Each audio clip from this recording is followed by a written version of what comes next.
रोके जैसा कि पुराना भवन अभी करा है। रोके ये देखो कहाँ बना रहे हो कुल? पूरा नीचे बुद्ध भगवान का निकला है उसे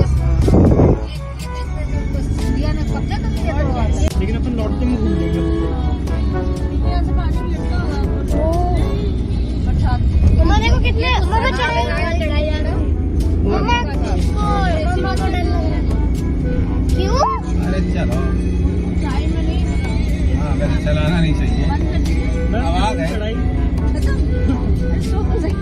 पापा तो अपने दिल पकड़ के देख कर बैठ गई हूँ। और क्या चढ़ाई चढ़ा है।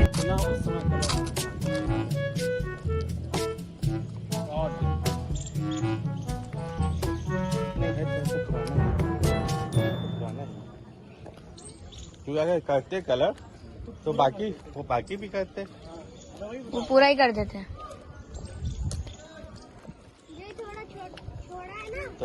चतुर्भुज मंदिर यही कहीं तो है। मंदिर सारे आपको मिलेंगे इस रोड पे पीछे। नहीं ग्वालियर किले में। हाँ हाँ वो मतलब वो किले में गिना जाता है। पीछे शास्त्रों का मंदिर वगैरह वो सब इस रोड पे चलेंगे पीछे। पापा यहाँ पे बता रहा है साउंड लाइट स्लो।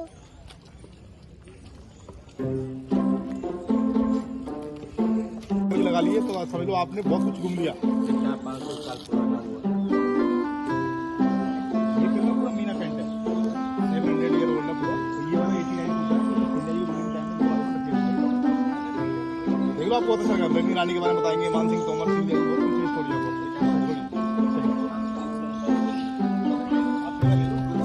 इंडिया का नहीं है यहाँ के सबसे फेमस राजा थे उनका नाम था मान सिंह तोमर।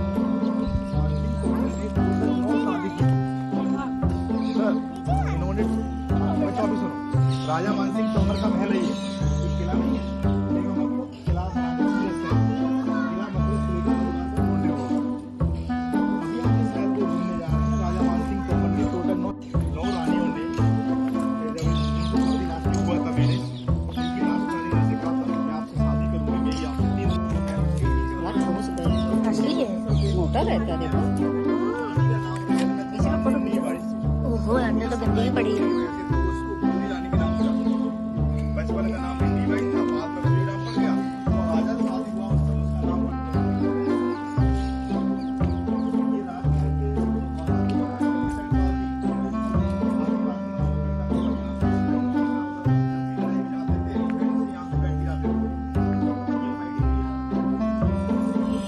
हाँ लेवल के साथ बनाई गई थी। इमरजेंसी में बैठने में प्रॉब्लम होती है एलिफेंट पर यहाँ से व्यक्ति जाते थे।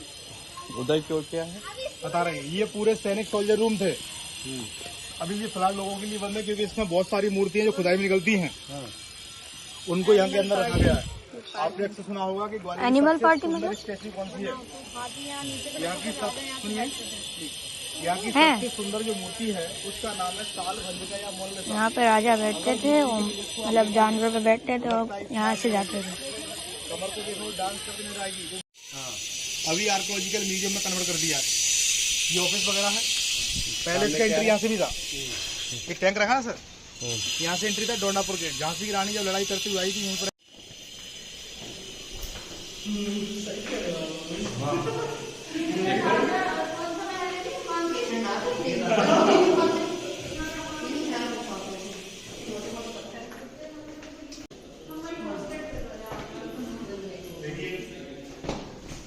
यहाँ पर देखो आपने इस महल के अंदर विजिट कर रहे हैं। यहाँ के सबसे फेमस संगीतकार थे उनका नाम था बैजू बावरा। पर लोग बड़े कंफ्यूज रहते हैं। मैडम जी आप फतेह सिंह जी के बताओ ना क्योंकि फतेह सिंह जी ने किसी ने बताया हुआ आपको कि यहाँ पर तो बैजू बावरा और तानसेन दोनों वासी थे और उनको ये पहले फतेह सिंह के दरबार की राजधानी हुआ करती थी। उस समय फतेह सिंह जी का जो टाइम रहा उस समय ग्वालियर में सबसे फेमस संगीतकार थे उनका नाम था बैजू बावरा। क्योंकि बैजू बावरा एक ग्वालियर में गाते थे वो जो तानसेन संगीतकार गाते थे ना वो तब अपने टाइम पर जन्म संस्थान का ग्वालियर वाला था तो गाते वहाँ पर थे। उन दोनों में करीबन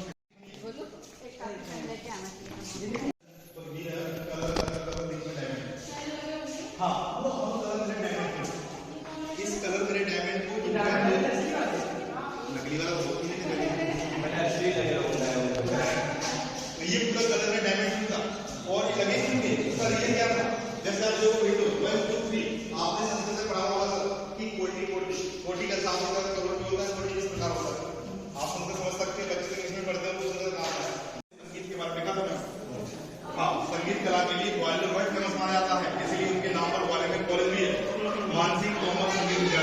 भारत के जितने भी लोग संगीत कला सीखने आते हैं वो ग्वालियर में जरूर आते हैं, इसलिए संगीत कला के लिए ग्वालियर में बहुत फेमस है।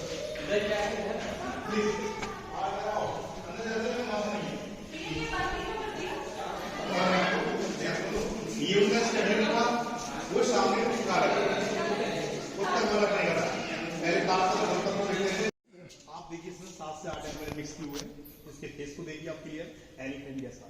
इसके मुंह में एक एलिफेंट लगा हुआ है, दांत देखो जंगली शुअर की तरह लाइनिंग वाली, सूर हाथी जैसी है, काऊ जो बनी हुई है, काऊ जैसी उसकी आंख है, एक सिंह गेड़ा जैसा है, ड्रैगन जैसी पूंछ है, आगे वाले पैर मगरमच्छ क्रोकोडाइल जैसे, पीछे वाले घोड़े जैसे।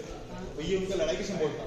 सिंपल सी बात ये थी कि राजा को अगर ऐसा महसूस होता था कि मेरे से भी फाइटिंग होने वाली है, वो अपना एक सैनिक लेकर के झंडे को लेकर पूरा भेजता था, पूरे शहर में राउंड करके लोग समझ लेते कि राजा फाइटिंग के लिए जा रहा है। तो ये उसका सिग्नल था। अगर फेस्टिवल होता है उसके लिए पिकॉक बना हुआ है शुभ कार्य के लिए। पिकॉक सिंबल है फेस्टिव सिंबल, क्योंकि हमारे ग्रंथों में लिखा हुआ है शुभ कार्य करने से पहले या तो गणेश की पूजा करो, भगवान कार्तिक का महान पिकॉक होता है। और इसका जो मैं कलर देख रहे हैं आप, ये कलर पूरा मीना पेंट है। राजस्थान आगरा दिल्ली का पूरा टूर कर लीजिए, आपको सब जगह महल में टाइल मिलेगा। ये मीना वर्क के लिए ज्यादा फेमस है, क्योंकि भारत के अंदर आप जानते हैं टाइल की शुरुआत मुगलों के बाद हुई है। यहाँ पर आप चक्र देखो, यह है श्री चक्र। तो पुरानी व्यवस्था में हमारे भारत के लोगों को कई भागों में डिवाइड किया गया था। पुराने ग्रंथों में कहा जाता है कि लोग कर्म के आधार पर डिवाइड किए गए, और बाद में लोगों ने धीरे धीरे जाति के आधार पर डिवाइड किया। फर्स्ट कैटेगरी में कहा जाता है कि ब्राह्मण, सेकंड में क्षत्रिय, वैश्य, शूद्र। ये कर्म आदि चीज है। पुराने समय नहीं था, पुराने समय पर ऐसा तो है, परंतु उनको लड़ना भी आना चाहिए। तो उसके लिए सेकंड ऑप्शन था। तीसरा बात यह था बिजनेस भी आना चाहिए। चौथा बात यह था गुड़ सबकी सेवा करने वाला होना चाहिए। पर अकबर ऐसे महान रहे, ना तो उनको लड़ना आता था, न ही उनमें बुद्धि थी। पर लोगों ने कहा अकबर बड़ा महान था, क्योंकि समझाने वाला उसका बीरबल था, लड़ने के लिए मानसिंह था, बिजनेस के लिए गौरबंदा था, लिखने के लिए अब्दुल फजल था। हर आदमी अलग था। टोटल मल बिजनेस था बिजनेस के लिए। हाँ, टोटल मल बिजनेस था। तो ये पता नहीं थोड़े थे, तभी लोगों ने कहा था अष्टप्रधान नवर्तन। क्योंकि आपने देखा हल्दी घाटी पार्टी को हम भारत के पूरे लोग पढ़ते हैं, पर हल्दी घाटी फाइटिंग ऐसी थी जिसमें अकबर लड़ने गए नहीं था, जिसमें खुद मानसिंह लड़ने गए थे, और आज तक अकबर हुआ था। रियल में फतेहपुर सीकरी जो शहर था ना, उसका एक्चुअल नाम था सीकरी। फतेह सिंह सिकरवाल को मरने के बाद उसका नाम दिया फतेहपुर सीकरी, बल्कि उन्होंने सिर्फ बुलंद दरवाजा बनवाया है। तो ये जो जगह है समय क्या बुलबुलैया है ये? बुलबुलैया है। राजा ने क्यों बनवाया था? बुलबुलैया बनाने के बहुत सारे रीजन थे। पहला रीजन तो ये था कि महल के अंदर कोई आसानी से अटैक ना करे।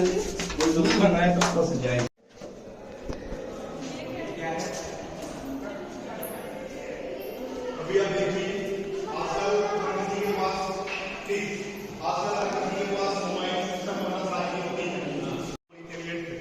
जिन्होंने यहाँ पर इको सिस्टम बनाया था। इको सिस्टम को और अच्छा सुंदर बनाने के लिए महल के अंदर उनके पास संघ होता था। जैसे महाभारत वगैरह कोई क्राउड बड़ा हो रहा है तो सिग्नल किसी को देना है तो संघ द्वारा देते थे। तो इंडिया का पहला इको सिस्टम बना। तो महल के अंदर करीबन 500 या 600 वर्ष पहले भी इको बन चुका था। तो ये बहुत पुराना इको है। अभी फिलहाल लोगों के लिए बंद है, क्योंकि लोग आके चिल्लाते हैं। काम ऐसे कर रहा है कि अगर कम शोर शराबा महल के अंदर तो ताली बजाने से इसका सिग्नल जा सकता है। प्लीज, आप सोच रहे होंगे कि महल में छोटे गेट क्यों होते हैं। लोग ये ज्यादा लॉजिक लगाते हैं कि शायद राजा के सामने झुक के आना पड़े, पहला कंडीशन। इस महल की विशेषता दूसरी थी कि राजा वही बन सकता है जिसकी हाइट प्रकृति भी अच्छी होती थी। सेकंड बात ये थी कि राजपूत परिवारों में पहले शादी का स्वयंवर होता था। रानी को नहीं पता होता था कि हमारे राजा के अलावा हम किसी और को जानते हैं, क्योंकि पढ़ी लिखी इतनी होती नहीं थी। उस कंडीशन में रानी को सिर्फ दो ही बात का ज्ञान था। वो यहाँ से देखती थी बाहर सरदार जी बैठे ना सामने से गोल गोल बना हुआ, बीच में एक हॉल जैसा दिख रहा है, वहां पर एक झंडे में फ्लैग होता था पिकॉक वाला। अच्छा, रानी देख लेती पिकॉक चिन्ह बना हुआ है, तो रानी समझती थी कि हमारे सब मिलने वाले लोग आ रहे हैं। अच्छा, कभी कभी उनको फाइटिंग चिन्ह दिख जाता था, तो रानी को बिल्कुल समझ में आ जाता था कि लड़ाई हो सकती है। उस समय रानियों को तलवार पकड़ना तक नहीं आता, चलाना दूर की बात है। उस कंडीशन में रानियों की सुरक्षा के लिए महल के अंदर किन्नर होते थे। किन्नर जो होते थे वो अक्सर छोटे गेटों के पीछे छुप छुप के खड़े होते थे। गर्दन झुका के आने वाले की गर्दन को काटते थे। किन्नरों को सख्त आदेश था कि जब हमारा भी लोग अगर बिना पूछे आता है तो आप गर्दन काट सकते हैं। ब्लैक कमांडो जिसके पास वो सिस्टम था। तो ये सुरक्षा के लिए छोटे गेट थे, क्योंकि राजपूतों की पॉलिसी ये थी कि वो कभी छुप के बाहर नहीं करते थे। और मुगल मराठा ऐसे थे, फोर्ट को भारत की कुंजी, पहली बात कही थी आपने, पीएससी पढ़ा होगा कि भारत का जिब्राल्टर किला किसको बोलते हैं। इस ग्वालियर फोर्ट को हम जिब्राल्टर ऑफ इंडिया के नाम से जानते हैं, क्योंकि भारत का एक ही महल है ऐसा ग्वालियर जो कि बेसमेंट के अंदर बना हुआ है। इस तल के नीचे भी 3 तल और बने हुए हैं। इसके अंडरग्राउंड में वाटर हार्वेस्टिंग सिस्टम है, इसलिए भारत सरकार ने इस महल को जिब्राल्टर ऑफ इंडिया दर्जा दिया है। चित्तौड़गढ़ फोर्ट भी साइड में वाटर टैंक बना हुआ है। तो यहाँ पर ये गोल गोल में पहले कांच लगे हुए थे, अभी फिलहाल नहीं है। अभी इस समय कोई सैनिक अगर उस समय गलती से इसमें फंस जाता था, पहले तो किन्नर थे, अगर फिर भी कोई मारकूट की तरह निकल भी आता है तो अपने चेहरों को देख करके डर के इधर से भागता था, क्योंकि आजकल हर किसी को मिरर का ज्ञान है, पहले सैनिक को मिरर का ज्ञान था ही नहीं। तो अपने चेहरे से देख के उधर भागता था, उधर वाला इधर भागता था। तो ये कन्फ्यूज करने के लिए मिरर थे। जैसे आपने हेरा फेरी मूवी याद, यहाँ से देखो हवा अंदर, यहाँ से रोशनी। इस गोले को देखो, MM का फर्क नहीं है कटिंग में, नहीं तो लोग व्रत बनाते टेढ़ा कर देते फिर भी।